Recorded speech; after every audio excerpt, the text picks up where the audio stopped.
నీ ఫోన్ మీద ఉన్న స్క్రీన్ గార్డ్ క్లీన్ గా ఉంటుంది, కానీ నీ ఇంట్లో ఉన్న బైబిల్ మీద ఎందుకు అంత దుమ్ము పట్టింది?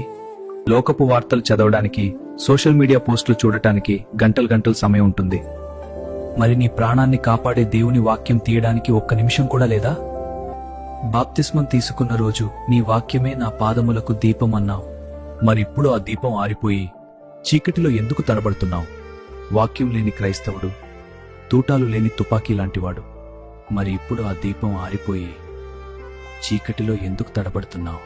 శోధన వచ్చినప్పుడు దేవుడు నన్ను కాపాడలేదు అని ఏడుస్తావు, కాని ఆయన నీతో మాట్లాడాలని ఇచ్చిన ఉత్తరాన్ని మాత్రం నువ్వు విప్పి చూడవు. నీ ఆత్మ ఆకలితో అలమటిస్తోంది, గమనిస్తున్నావా?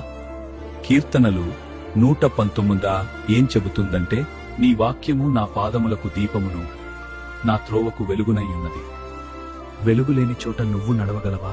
వాక్యం లేని జీవితం ఎప్పుడైనా పక్కదారి పట్టవచ్చు. అది నిన్ను దేవుని నుండి దూరం చేస్తుంది. ఈ రోజైనా ఆ బైబిల్ మీద ఉన్న దుమ్మును దులుపు, మోకాళ్ల మీద పడి ఏడుస్తూ అడుగు, ప్రభువా, నా మనోనేత్రాలను తెరువు, నీ వాక్యం చదవాలనే దాహాన్ని నాలో పుట్టించు అని ప్రార్థించు. దేవుని గొంతు వినాలని ఆశపడు, ఆయనే నీతో మాట్లాడతారు. బైబిల్ తెరుద్దాం, దేవుని హృదయాన్ని తెలుసుకుందాం.